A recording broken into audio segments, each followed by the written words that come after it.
महज 13 दिन बाकी रह गए हैं बजट में और इन 13 दिनों के अंदर बजट से पहले बाजार में भी काफ़ी उठापटक देखने को मिल रही है। हालांकि अर्निंग्स, एफआईज की बिकवाली, डोनाल्ड ट्रंप साहब का आना, ये सब भी ट्रिगर के तौर पे कामकाज कर रहा है। लेकिन इन सब के बीच में बजट को लेकर भी कई सारी खबरें हैं, कई सारे ट्रिगर हैं और उन सभी सेक्टर में जैसे रेलवेज, डिफेंस, इन सब में भी काफ़ी हलचल होते हुए दिखाई पड़ रही है। तो हम अलग अलग जानकारों से बातचीत कर रहे हैं और समझने की कोशिश कर रहे हैं कि बजट से पहले या बजट के मद्देनजर आपको बाजार को कैसे देखना है या फिर अदरवाइज बाजार को लेकर आपकी किस तरह की राय रणनीति होनी चाहिए। इसी श्रृंखला में बातचीत करने के लिए आज हमारे साथ एक और मार्केट वेटरन मौजूद हैं, सुदीप सर मौजूद है, सुदीप बंदोपाध्याय सर। उनसे हम बातचीत करेंगे मार्केट्स के ऊपर भी और उनके व्यू पॉइंट समझेंगे कि अभी वो किस तरह से रीड कर रहे हैं बजट से पहले मार्केट्स को। ग्रुप चेयरमैन इंडीट्रेड कैपिटल के सुदीप सर, नमस्कार, स्वागत है कार्यक्रम में। सबसे पहले तो सर कॉन्डोलेंसेस हमारी तरफ से, पूरी टीम की तरफ से, आपकी फैमिली इमरजेंसी को लेकर आप इस सिचुएशन में हमारे साथ जुड़े, आपका बहुत बहुत शुक्रिया। लेकिन सर मार्केट्स में सबसे पहले तो अभी ऐसी सिचुएशन है कि ना तेज़ी है ना मंदी है। अर्निंग्स सामने खड़े हैं, बड़े अर्निंग्स आ रहे हैं, एफआईज की बिकवाली कंटिन्यूसली चल रही है, प्राइमरी मार्केट गुलजार है लेकिन सेकेंडरी मार्केट रेंज बाउंड है। सो क्या सिचुएशन सर आप रीड कर पा रहे हो, कैसे असेस कर रहे हो सिचुएशन को? ये सुमित जी देखिए, बहुत बड़ा एक इवेंट अगले हफ्ते है जो कि डोनाल्ड ट्रंप प्रेसिडेंट के तौर पे शपथ ले रहे हैं। और ये कहा जा रहा है कि पहला दिन, जिस दिन वो शपथ लेंगे, उसी दिन 20 एग्जीक्यूटिव ऑर्डर्स वो निकालेंगे। और इसको लेके तरह तरह की स्पेकुलेशन मार्केट में है। टैरिफ रिलेटेड जो डायरेक्टिव्स है वो तो है ही, और भी बहुत स्पेकुलेशन मार्केट में है और थोड़ा बहुत नर्वसनेस भी है मार्केट में, जरूर कहूंगा। और इसी के चलते ग्लोबली मार्केट्स में, यूएस मार्केट छोड़ दीजिए, बाकी मार्केट्स में भी एक सुनसान माहौल बना हुआ है कि कोई नया पोजीशन बनाना नहीं चाहता है, कहीं नया बड़ा एक्सपोजर नहीं लेना चाहता है। सब लोग वेट एंड वॉच मोड पे है कि मंडे शाम को, इंडिया टाइम मंडे शाम को पता चलेगा, और मंडे रात को पता चलेगा ये 20 एग्जीक्यूटिव ऑर्डर जिसका जिक्र किया जा रहा है वो क्या है, कैसे उसका इंपैक्ट, कौन से कंट्री के ऊपर, कौन से बिजनेस के ऊपर कितना इंपैक्ट आता है, ये सब स्टडी करना पड़ेगा। तो मुझे लगता है कि इसी के चलते मार्केट में जो जो जो जो एक्सपोजर है वो कोई बढ़ाना नहीं चाह रहे। और एफआईआईज की तरफ से बिकवाली जो चल रहा था वो लगातार चल ही रहा है, एक्सपोजर कम कर रहे हैं। क्योंकि एक देखिए, यूएस फर्स्ट जो पॉलिसी उनका है, इसके चलते लग रहा है सबको कि यूएस मार्केट चलेगा, बाकी मार्केट में दबाव आ सकता है। तो ये भी एक फैक्टर है जो मार्केट को अफेक्ट कर रहा है, इंडियन मार्केट्स को। फाइनली एक बात मैं ये भी कहूंगा कि इंडियन मार्केट्स एक लेवल पे रीच कर गया था जहां पे वैल्यूएशन थोड़ा स्ट्रेच लग रहा था। वहां से ये जो करेक्शन हुआ है पिछला 4-5 हफ्ते में, इस ये करेक्शन एक तौर पे मैं तो बोलूंगा एक हेल्दी ट्रेंड है कि वैल्यूएशन के साथ जो फंडामेंटल्स है वो कैचअप करने की कोशिश कर रहा है, यही मैं कहूंगा। ये नंबर्स आपके सामने हैं। 1 फरवरी 2023 में, एक महीने से पहले, यानी बजट से एक महीना पहले 2.5% बाजार टूटा था। 6 महीना पहले करीब करीब 2.5% बाजार चला था। और अगर 6 महीने का आंकड़ा पकड़ के चलें या 1 महीने पहले का आंकड़ा पकड़ लें तो बजट से ठीक 1 महीना पहले 2.5% टूटा बाजार, फिर 1 महीने बाद फ्लैट टू पॉजिटिव रहा। 2022 में बजट से 1 महीना पहले 1% चला बाजार और बजट के 1 महीने बाद करीब 6.5% टूटता हुआ दिखाई पड़ा, क्योंकि उस समय पर एक बड़ा केपीसी गवर्नमेंट ने किया था। बजट से 2021 में 1.5% के आसपास बाजार बजट से पहले चला था और करीब करीब 6% के आसपास बाद में भी चलता हुआ दिखाई पड़ा, कि जिस तरह का बजट था कोविड के बाद उसको बाजार ने काफ़ी थम्स अप भी दिया, तो उसका भी इम्पैक्ट देखने को मिला। 2020 में 1 फरवरी 2020 में करीब करीब 4.5% के आसपास बजट से पहले बिकवाली आते हुए दिखाई पड़ी, जो बिकवाली और एक्सटेंड हुई 4% के आसपास बजट के 1 महीने बाद तक। 2019 में, जबकि हम नॉर्मल ड्यूरेशन में थे, करीब 1.5% के आसपास, ये वोट ऑन अकाउंट था, सो 1.5% के आसपास उस समय पर बजट में गिरावट आते हुए दिखाई पड़ी और बजट के बाद करीब करीब 7% के आसपास बाजार टूटता हुआ दिखाई पड़ा। सो ओवरऑल जो सिचुएशन रहती है आमतौर पे बजट से पहले या बजट के बाद, उसमें बड़े रिएक्शंस हम बजट के बाद आते हुए देखते हैं। बजट से पहले उस तरह के रिएक्शंस नहीं आते। करीब करीब 1-1.5% के आसपास की बिकवाली अदरवाइज दिखती है, लेकिन मेजरली बजट के बाद जो है वो ज़्यादा बिकवाली देखने को मिलती है। सर, जो अभी मैं नंबर्स भी देख रहा था कि लास्ट बजट से पहले आमतौर पे उतने मूव नहीं आते जितने बजट के बाद देखने को मिलते हैं, क्योंकि जो पॉलिसी है बहुत हद तक क्लियर हो जाती है, चीज़ें सेटल हो जाती हैं। सो इस बार भी, क्योंकि बाजार बहुत हद तक चीज़ों को अपने आप सेटल करता चल रहा है कई इवेंट्स की वजह से, अर्निंग्स की वजह से या ट्रम्प साहब की वजह से, सो एक्सपेक्ट करके चलें कि बजट के बाद market will see either way move जो बड़ा हो सकता है? ऐसा ही एक्सपेक्ट करना चाहिए सुमित जी। देखिए, ये ट्रम्प रिलेटेड जो न्यूज फ्लो है ये 20, 21, 22 तारीख तक, मतलब अगले हफ्ते ये पूरा रन कर जाएगा। जो भी पॉजिटिव नेगेटिव इम्पैक्ट इसका, ये अगले हफ्ते ही हम लोगों को देखने को मिलेगा। और उसके बाद सिर्फ बजट का ही इंतजार रहेगा। और मैं ये मानता हूं कि ये बजट सरकार के लिए, देश के लिए बहुत ही इंपॉर्टेंट है। क्योंकि सही मायने में ये पहला बजट है, ये नया नए सरकार का फुल बजट। और इस बजट में इकोनॉमी को बढ़ावा देने के लिए बहुत कुछ करने की सरकार के पास उम्मीद है। क्योंकि अभी भी इस सरकार का टेन्योर सिर्फ शुरुआत ही है, बहुत लंबा टाइम है।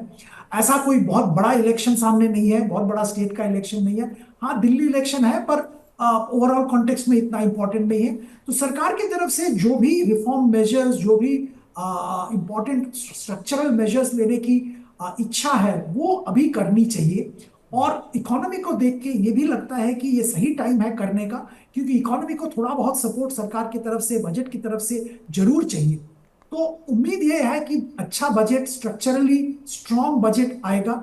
और ये ऐसा अगर होता है तो उसके बाद मार्केट एक पॉजिटिव मोमेंटम पकड़ सकता है। तो Sudeep sir, urban consumption already slow या रूरल कंजम्पशन ऑलरेडी स्लो, तो कंजम्पशन को बूस्ट देने के लिए गवर्नमेंट को ऑलरेडी कामकाज करने की ज़रूरत भी है। लेकिन taxation part already higher side पर है। सो क्या ये बीच का एक ब्लेंड यहाँ पर आएगा, टैक्सेशन कट शायद बूस्ट देने के लिए इधर? दूसरा, मार्केट्स क्या एक्सपेक्ट करके चले? मार्केट में कुछ, क्योंकि पिछली बार टिंकरिंग कर चुके हैं, सो इस बार ये उम्मीदें है नहीं कि हर साल उसमें कुछ चेंज करेंगे। तो कुछ उम्मीद है क्या यहाँ पर बाजार में भी? ये उम्मीद तो बहुत कुछ है। देखिए, टैक्स रेट्स वगैरह का टिंकरिंग, मार्केट रिलेटेड जो कैपिटल गेन्स या जैसे बात होता है, उसमें टिंकरिंग शायद नहीं होगा, क्योंकि पिछली बार हुआ था। उम्मीद ये होगी कि इंडिविजुअल इनकम टैक्स में कुछ रिलीफ आ सकता है, कुछ स्ट्रक्चरल चेंज आ सकता है, जो कि मार्केट को पॉजिटिव मूड में ला सकता है। इसके अलावा जो कैपिटल एक्सपेंडिचर सरकार की तरफ से किया जाता है, उसमें भी अच्छा खासा कुछ चेंज, पॉजिटिव मोमेंटम लाने की संभावना रखता है। बहुत सारे और मेजर्स हैं जिसका मैं जिक्र कर सकता हूं, जैसे फर्टिलाइजर सेक्टर। यहाँ पे बहुत सारे रिफॉर्म मेजर्स की जरूरत है और शायद आ भी सकता है। आपने जैसे बोला, कंजम्पशन को बूस्ट करना बहुत जरूरी है। और ये बूस्ट एक तो टैक्स रेट कम करने से हो सकता है, या और कोई मेजर जिससे कि कंजम्पशन अट्रैक्टिव हो जाए, ऐसा कोई मेजर लिया जा सकता है बजट में। बहुत सारे तरीके हो सकते हैं, उसकी विस्तार से चर्चा कभी और कर सकते हैं। पर ऐसा कोई मेजर लाना बहुत जरूरी है। और अगर ऐसा मेजर आता है, मार्केट पॉजिटिव मूड पकड़ेगा। तो एक चीज़ है सर, और बहुत कुछ हमने हाल फिलहाल में देखा है इंडस्ट्री बाय इंडस्ट्री। जैसे डिफेंस एलोकेशन को लेकर गवर्नमेंट बहुत काम कर रही है, रेलवे एलोकेशन पे, इंफ्रास्ट्रक्चर पे बड़ा काम है। फर्टिलाइजर को लेकर आप भी ये बात कह रहे हो कि हाँ, यहाँ पर अभी भी बहुत स्कोप है फर्दर कामकाज को लेकर। एम्प्लॉयमेंट जनरेशन ये गवर्नमेंट के लिए एक बड़ा चैलेंज बना हुआ है over a period of time. 2 term देख चुके हैं हम, तीसरे टर्म पे आई है, जो कि शुरुआत भी हो रही है। सो ये एम्प्लॉयमेंट जनरेशन रिलेटेड सेक्टर्स, इनके ऊपर भी क्या कुछ बूस्ट की उम्मीद लगा के चले हम इस बार? बिल्कुल चलना चाहिए। देखिए, जैसे मैं पहले जिक्र कर रहा था, ये नया सरकार का पहला फुल बजट है। और अगर ये जो स्ट्रक्चरल मेजर्स है, अगर अभी नहीं लेंगे तो कब लेंगे? तो ये बेस्ट अपॉर्चुनिटी है सरकार की तरफ से अच्छा कदम उठाने का। और ये बहुत जरूरी भी है, स्ट्रक्चरली जरूरी है। क्योंकि जैसे आपने जिक्र किया, कंजम्पशन स्लो डाउन हो गया है, एम्प्लॉयमेंट में दिक्कतें हैं, एम्प्लॉयमेंट जनरेशन जो एक्सपेक्टेशन है उसके मुताबिक नहीं हो रहा है। तो ये सारे चीज को नजर में रखते हुए बजट में मेजर्स लेने चाहिए। एक बजट एक बहुत बड़ा अपॉर्चुनिटी है सरकार के लिए, और ये बजट इन पर्टिकुलर बहुत बड़ा अपॉर्चुनिटी मैं मानता हूँ। एम्प्लॉयमेंट जनरेशन का बहुत जरूरत है। और मैन्युफैक्चरिंग सेक्टर को बढ़ावा देने के लिए स्ट्रॉन्ग मेजर्स लेने की जरूरत है सरकार की तरफ से। देखिए, पीएलआई कुछ हद तक सक्सेसफुल हुआ है, पूरा सक्सेस हुआ है ये नहीं कहा जा सकता है। और इसमें कुछ चेंजेस, कुछ एक्सटेंशन वगैरह शायद सरकार की तरफ से आएगा, जो कि मैन्युफैक्चरिंग को बढ़ावा देगा, जो कि एम्प्लॉयमेंट जनरेशन में सहायता करेगा और कंजम्पशन को भी बढ़ावा देगा। तो ये तो डेफिनेटली होना चाहिए। इसके अलावा भी बहुत सारे मेजर्स सरकार की तरफ से पॉसिबल है, और बजट एक अच्छा अपॉर्चुनिटी है ये मेजर्स इंट्रोड्यूस करने का। तो सुदीप सर, कंसीडरिंग इन्फ्लेशन और इंटरेस्ट रेट सिनेरियो, क्योंकि यूएस में इंटरेस्ट रेट कट हो रहा है, इंडिया में अभी भी स्केप्टिकल है चीज़ों को लेके, ग्रोथ को बूस्ट करना, जीडीपी के नंबर हमें पता ही है कि किस तरह के वहाँ पर ड्रॉप आते हुए दिखाई पड़े। सो इस नंबर को पिकअप कराने के लिए क्या interest rate cut going forward हम एक्सपेक्ट करके चल सकते हैं? आरबीआई कितना फैसला लेगा, क्योंकि वो भी अगले फरवरी में ही पहले हफ्ते के अंदर उसका भी आउटकम आने वाला है। सो इंटरेस्ट रेट को लेकर क्या उम्मीदें अब लगाई जाए यहाँ से, क्योंकि क्रूड के अंदर वापस अपटिक आ रहा है। सो किस तरह की टाइट रोप पे हम कामकाज कर रहे हैं अभी? आपने बिल्कुल सही शब्द का इस्तेमाल किया, टाइट रोप पे काम कर रहे हैं। और सेंट्रल बैंक जो आरबीआई को भी बहुत टाइट रोप वॉकिंग करना पड़ेगा।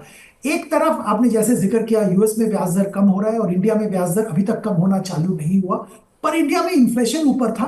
और अब जब इन्फ्लेशन थोड़ा कंट्रोल में आया है, रुपी डेप्रिसिएशन बहुत शार्प हो रहा है। और ये रुपी डेप्रिसिएशन इतना शार्प हो रहा है, यूएस में भी एक हलचल सा मचा हुआ है। ट्रंप एडमिनिस्ट्रेशन आ रहे हैं, उनके जो सारे मेजर्स हैं, ये कहा जा रहा है कि वो इन्फ्लेशनरी मेजर्स है।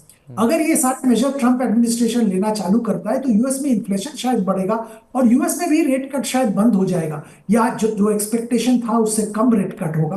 तो ये सारा स्थिति आरबीआई को नजर में रखना पड़ेगा। और 7 फरवरी जब वो रेट कट के अनाउंसमेंट के लिए बैठेंगे, सबसे इंपॉर्टेंट मुद्दा होगा कि करेंसी डेप्रिसिएशन और इंडियन करेंसी का parity vis-a-vis US dollar, इस पे आरबीआई का बहुत ज्यादा ध्यान रहेगा जब वो ब्याज दरें कट करने की सोचेंगे। तो मैं ये मानता हूं अभी 50-50 कहा जा सकता है उम्मीद के हिसाब से कि ये रेट कट होगा फरवरी में या नहीं होगा। शायद शायद वो रेट मेंटेन करेंगे और लिक्विडिटी एनहांसमेंट मेजर्स लेंगे, जैसे पिछले क्रेडिट पॉलिसी में लिया गया था। शायद इस बार भी वो कंटिन्यू करेंगे, या एक पॉसिबिलिटी ये है कि वो शायद एक बार रेट कट करेंगे पर मॉनिटर करते रहेंगे कि ऐसा कोई इकोनॉमी में या करेंसी में ऐसा कोई स्थिति आया तो फिर वापस रेट बढ़ाना चालू करेंगे। तो सुदीप सर, जो अभी तक की कॉर्पोरेट अर्निंग शायद आप ट्रैक भी ना कर पाए हो बहुत समय तक, लेकिन जो अर्निंग्स आ रही हैं, जो उम्मीद लगाई जा रही है, क्योंकि फेस्टिवल थोड़ा लेट था, मॉनसून भी थोड़ा लेट था, सो Q2 के नंबर्स वीक थे, Q3 के नंबर्स में कुछ कंपनियों के ठीक नंबर हैं और कुछ के नहीं। रिलायंस के अच्छे नंबर है, टीसीएस के अच्छे नंबर, इन्फी के भी नंबर ठीक थे, लेकिन अदरवाइज प्रेशर रहा। सो कैसी कॉर्पोरेट अर्निंग्स की उम्मीद आप लगा के चल रहे हो Q3 के लिए? और क्या जो मार्केट का मौजूदा सिचुएशन सिनेरियो है अर्निंग का या वैल्यूएशन का, वो इस अर्निंग के हिसाब से जस्टिफाइबल है, या गोइंग फॉरवर्ड इसको थोड़ा हम राइट साइज होता हुआ देखेंगे अभी? ये वैल्यूएशन तो करेक्ट कुछ हद तक हुआ है ऑलरेडी। मैं ये नहीं कहूंगा कि पूरा करेक्शन हो गया है, शायद और करेक्शन की भी गुंजाइश है। अर्निंग्स की अगर स्पेसिफिकली बात करें तो Q3 में भी हम लोगों का व्यू ये हमेशा से था है कि मिक्स्ड बैग रहेगा और ऐसा कुछ बहुत बड़ा अपवर्ड ट्रेजेक्टरी अर्निंग्स में देखने को नहीं मिलेगा। हाँ, पॉकेट्स में देखने को मिलेगा, जैसे आपने रिलायंस का जिक्र किया है। रिलायंस का अर्निंग्स अच्छा था, पर्टिकुलरली रिलायंस रिटेल का बहुत ही सरप्राइजिंगली अच्छा नतीजा देखने को मिला। अब Q4 में देखना पड़ेगा कि ये सस्टेनेबल है या नहीं, या फेस्टिव सीजन के कारण वन टाइम ये अप ट्रेंड देखने को मिला था। पर ओवरऑल हम लोगों का व्यू ये है कि Q4 will be much better than Q3 and Q2। So Q4 में हम लोगों का पॉजिटिव व्यू है। और अगर अभी प्राइसेस और भी करेक्शन होता है थोड़ा बहुत, तो शायद बहुत अट्रैक्टिव वैल्यूएशन पे Indian equity market by and large आ जाएगा, जो कि आने वाले दिनों में मार्केट को एक अच्छा मोमेंटम पकड़ने में सहायता करेगा। तो सुदीप सर, अभी जो मिड कैप स्मॉल कैप का सिचुएशन है, वो कितना आप कंफर्टेबल हो उसको लेकर? क्योंकि वहां पर कुछ कुछ स्टॉक में तो 100 200 का मल्टीपल है, कुछ जगहों पे ठीक ठाक वैल्यू है। सो ये चीज को लेकर आप कितना कंफर्टेबल हो, और इस अर्निंग में क्या ये री रेटिंग की पॉसिबिलिटीज होंगी यहाँ पर? जी देखिए, मैं mid cap small cap large cap ऐसे नहीं देखता हूँ, मैं कंपनी स्पेसिफिक काम देखता हूँ। Okay. और मैं ये जरूर कहूंगा कि बहुत सारे कंपनीज में वैल्यूएशन अभी भी स्ट्रेच्ड है, तो वहां पे जरूर करेक्शन की गुंजाइश है। देखिए, सबसे बड़ी बात यह है कि जो नया फाइनेंशियल ईयर है, जो FY 25-26 आ रहा है, उसमें हम लोग ऐसा कुछ बहुत स्पेक्टैकुलर अर्निंग्स ग्रोथ नहीं देख रहे। हम लोग देख रहे हैं मोटा मोटी ठीक ठाक अर्निंग्स ग्रोथ रहेगा। और अगर ऐसा रहता है तो वैल्यूएशन तो फंडामेंटल्स वैल्यूएशन को कैचअप बहुत जगह पे नहीं कर पाएंगे, तो वैल्यूएशन में करेक्शन जरूर देखने को मिलेगा। यही बात है, 100 के मल्टीपल पे काम हो रहे हैं, ऐसे कंपनीज में ये करेक्शन जरूर देखने को मिलेगा कहीं ना कहीं। उसके कारण बहुत हो सकते हैं, ट्रिगर बहुत हो सकते हैं, पर end of the day valuation will catch up with the fundamentals, ये हमको ध्यान रखना पड़ेगा। तो वैल्यूएशन रीजनेबल ऐसे काउंटर्स में जरूर ध्यान देना चाहिए। और मैं ये दावे के साथ कह सकता हूं कि अभी भी ऐसे बहुत सारे काउंटर्स हैं, अच्छे कंपनीज, फंडामेंटल स्ट्रॉन्ग और वैल्यूएशन भी ठीक ठाक है। हाँ, ये बात सही है कि इंडिया में ग्रोथ है और इसीलिए इंडिया का मल्टीपल शायद दूसरे मार्केट से बेहतर होगा और ये आने वाले दिनों में भी रहेगा। उसमें घबराने की बात नहीं है, पर अनरियलिस्टिक वैल्यूएशन नहीं होना चाहिए। अच्छा, एक चीज़ और सुदीप सर, दो तरह का फ्लो हम देख रहे हैं। एक तरफ तो एफआईएस की बिकवाली चल रही है, वो भले ही सेकेंडरी मार्केट में चल रही है, लेकिन कुछ लोग कह रहे हैं प्राइमरी में आ रहा है, कुछ लोग कह रहे हैं कि बाकी तरफ एफआईएस अभी भी होल्डिंग बढ़ा रहे हैं अपनी। दूसरी तरफ डीआईएस का हैवी फ्लो है, पिछले 6 साल से तो आ ही रही है बाइंग, प्लस इस साल का भी रिकॉर्ड लेवल हम देख रहे हैं ऑलरेडी, इस साल भी और पिछले साल भी। सो जो ये एसआईपी का फ्लो है 25,000 करोड़, 26,000 करोड़ सेक्टोरल फंड से पैसा जा रहा है, ये चर्निंग आप कितनी रीजनेबल मान रहे हो वन, और ये फ्लो क्या कंटिन्यू करेगा इस बार भी? अभी भी 25 में लग रहा है ऐसी ही ग्रोथ रहने वाली है? ये एक मोमेंटम आ गया है जो एसआईपी में, और मुझे लगता है कि ये बहुत जल्दी रुकने वाला नहीं है। अगर मार्केट में भगवान ना करे ऐसा कोई भयंकर करेक्शन आ गया, कुछ मेजर इवेंट हो गया, तो शायद रिटेल घबरा के फ्लो बहुत कम हो सकता है। पर मुझे नहीं लगता ऐसा कुछ होगा, और मुझे लगता है ये फ्लो चलता रहेगा। देखिए, एक टर्म यूज किया जाता है, फाइनेंशियलाइजेशन ऑफ सेविंग। ये ये हो रहा है इंडिया में, और ये बहुत जोरों से हो रहा है। पहले पैसा बैंक में पड़ा रहता था, बैंक फिक्स डिपॉजिट में। अब पैसा मार्केट में आ रहा है डिफरेंट वे में, म्यूचुअल फंड के जरिए, इंश्योरेंस के जरिए, डायरेक्टली प्राइवेट जो एआईएफ्स वगैरह के जरिए। तो मार्केट में पैसा आ रहा है और ये आता रहेगा। इसमें ज्यादा कम होने की गुंजाइश नहीं है, अनलेस देयर इज बहुत बड़ा कुछ हादसा हो जाता है। तो ओवरऑल मेरा जवाब ये होगा कि इसमें कम होने की संभावना नहीं है और ये चलता। तो सुदीप सर, आपने बैंक्स की बात की, बैंक्स कितने कंफर्टेबल सिचुएशन में है अभी? क्योंकि इनकी तरफ से डिपॉजिट ग्रोथ आ नहीं रहा, पैसा इधर मूव कर रहा है, इनके लिए भी खुद के लिए कंसर्न है। सो इस टाइट सिचुएशन में एनआईएम्स को प्रोटेक्ट करना इनके लिए कैसे पॉसिबल होगा? और दूसरा, कौन, मतलब आप कंफर्टेबल हो क्या पीएसयू बैंक के वैल्यूएशन पे, जो कि already half price to book या ऑलमोस्ट बुक पे काम कर रहे हैं? बिल्कुल कंफर्टेबल है। एक बीएफएसआई बाय एंड लार्ज एक सेक्टर है, पर्टिकुलरली बैंक्स, जहां पे वैल्यूएशन बहुत ही अट्रैक्टिव है। अगर आप देखेंगे ओवरऑल मार्केट में के कॉन्टेक्स्ट में, बैंक्स का वैल्यूएशन अभी भी रीजनेबल है, और यहाँ पे जरूर अपॉर्चुनिटी बन रहा है लॉन्ग टर्म खरीदारी करने का। देखिए, बैंक का डिपॉजिट ग्रोथ हो रहा है, बहुत जबरदस्त नहीं हो रहा है, हो रहा है। लोन ग्रोथ के कंपैरिजन में कहीं कहीं डिपॉजिट ग्रोथ पीछे हो रहा है, कहीं लोन ग्रोथ से ज्यादा डिपॉजिट ग्रोथ हो रहा है। ये इंडिविजुअल बैंक स्पेसिफिक इशू है, but by and large deposit growth भी हो रहा है और लोन ग्रोथ भी हो रहा है। इकोनॉमी में अगर मोमेंटम वापस आता है तो लोन का डिमांड बढ़ेगा, बैंक का बिजनेस अपॉर्चुनिटी बढ़ेगा, एसेट क्वालिटी में भी इंप्रूवमेंट हुआ है, सिग्निफिकेंट इंप्रूवमेंट हुआ है और भी होगा। अनसिक्योर्ड लोन्स को लेके थोड़ा बहुत दिक्कत अभी चल रहा है, पर बाय एंड लार्ज मैं कहूंगा कि जो एसेट क्वालिटी रिलेटेड इश्यू है दैट इज बिहाइंड अस। आने वाले दिनों में ऐसा बड़ा कोई समस्या की संभावना नहीं है। और वैल्यूएशन के लिहाज से मैं पहले जिक्र कर चुका हूं कि बहुत ही अट्रैक्टिव दिख रहे हैं। जैसे आपने कुछ बताया कि बहुत सारे बैंक हैं जो कि बुक वैल्यू के नीचे कोट कर रहे हैं, बुक वैल्यू के सिग्निफिकेंट डिस्काउंट में कोट कर रहे हैं, वहां पे जरूर खरीदारी की जा सकती है। एक फंडामेंटल डिफरेंस 10 साल पहले जो था और आज के दिन में ये हो गया कि पीएसयू बैंक्स का बैलेंस शीट कुछ हद तक क्लीन हो गया है। मैं ये नहीं बोलूंगा कि बिल्कुल साफ सुथरा हो गया है, पर सिग्निफिकेंटली क्लीन हो गया है कंपेयर टू 5-10 साल पहले के। तो उस लेवल से इतना बड़ा डिस्काउंट जस्टिफाइड नहीं है। तो लॉन्ग टर्म निवेशक जरूर खरीदारी कर सकते हैं पीएसयू बैंक्स में भी, फॉर 1-2 साल का टाइम होराइजन के लिए। Sudeep sir, lastly, primary market strong buzz में है, 92 आईपीओ, 1.5 लाख करोड़ का फंड रेजिंग, और प्रमोटर भी अपने रिकॉर्ड लेवल पे पैसा बेच रहे हैं, मतलब हिस्सा बेच रहे हैं और पैसा जुटा रहे हैं। सो ये सिचुएशन आगे भी ऐसी ही लग रहा है क्या अभी रहने वाली, कि अभी भी कोई भी आईपीओ आता है 200 करोड़ का आईपीओ तो स्ट्रॉन्ग 200 गुना सब्सक्राइब, 500 करोड़ का आता है तो 100 गुना सब्सक्राइब, इस तरह के सब्सक्रिप्शन फिगर आ रहे हैं? सो ये जो अभी रिटेलर्स को लग रहा है कि पैसा डालो आईपीओ में और वो मल्टीपल टाइम बना के या दुगना करके आपको दे देगा लिस्टिंग पर, ये रहेगी अभी ये जो पूरा तेजी दिख रही है इसमें? मुझे तो लगता है तेजी रहेगी। और आप सिर्फ रिटेल की क्यों बात कर रहे हैं? ज्यादा पैसा तो एफआईआईज लगा रहा है, इंस्टीट्यूशंस लगा रहे हैं। तो सिग्निफिकेंट अमाउंट ऑफ मनी तो वो लगा रहे हैं, वो भी बिलीव करते हैं इंडियन मार्केट्स में, इंडियन इकोनॉमी पे, इंडियन फंडामेंटल्स पे। और ये मैं एक चीज मानता हूं कि इंडियन मार्केट के लॉन्ग टर्म हेल्थ के लिए बहुत सारे आईपीओ आना बहुत जरूरी है। ये मार्केट का डेप्थ बढ़ाना बहुत इंपॉर्टेंट है, और डेप्थ तभी बढ़ेगा जब बहुत सारे अच्छे कंपनीज लिस्ट होंगे। अगर नए कंपनीज नहीं आते हैं तो क्या होगा? जब लिक्विडिटी मार्केट में आएगा तो वैल्यूएशन स्ट्रेच लगेगा, और ये होगा ही। अगर वही liquidity over a large number of company spread होता है तो वैल्यूएशन भी ठीक ठाक रहेगा।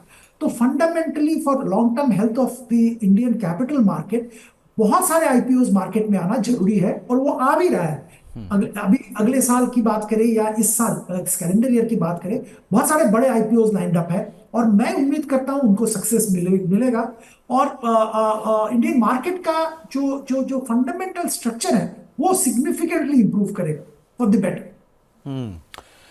तो ये एक उम्मीद तो लगा के चला जा सकता है। अच्छा, एक लास्टली सर, एक सवाल और कि जो मार्केट की अभी की सिचुएशन है, और अगर कोई भी बजट में बड़ा एक्सीडेंट नहीं होता है किसी भी फ्रंट पर, तो कहाँ पर आप जाते हुए देख रहे हो इंडेक्स को कि वापस जो अपने पुराने हाईज हैं रिज्यूम हो जाने चाहिए considering the present corporate earnings? ये Q4 के बाद शायद यू हैव ए चांस कि पुराना हाई रिज्यूम करेगा। इसमें जैसे आपने जिक्र किया बजट ठीक ठाक होना चाहिए। ट्रंप साहब जो नए प्रेसिडेंट बन रहे हैं उनके पॉलिसीज कुछ हद तक स्टेबल होना चाहिए, और कुछ मुझे नहीं लगता है होगा, इंडिया के अगेंस्ट पॉलिसीज नहीं आनी चाहिए। अगर ये फैक्टर्स मीट होता है, और मुझे लगता है ये होगा, तो Q4 के बाद हम लोग जो कि आप अप्रैल मई में आप इंडेक्स को पुराना जो हाई है वो टच करते हुए देख सकते हैं। चलिए, बहुत बहुत शुक्रिया सुदीप सर हमारे साथ मौजूद रहने के लिए, आज कई सारे टॉपिक्स के ऊपर अपनी राय रखने के लिए, हमसे चर्चा करने के लिए। आपसे हर बार बात करके कुछ ना कुछ सीखने को ही मिलता है, और इस समय पर इस सिचुएशन में आप हमारे साथ जुड़े, आपके लिए मतलब बहुत बहुत शुक्रिया हमारे लिए, हमारी तरफ से आपके लिए। और आगे भी हम आपसे मिलते रहेंगे, जुड़ते रहेंगे, और आपसे अंडरस्टैंडिंग और बेटर करते रहेंगे। तो फिलहाल हमारी इस खास पेशकश में इतना ही। एक ब्रेक का वक्त है, और ब्रेक के उस पार भी खबरों का सिलसिला बना रहेगा। नमस्कार।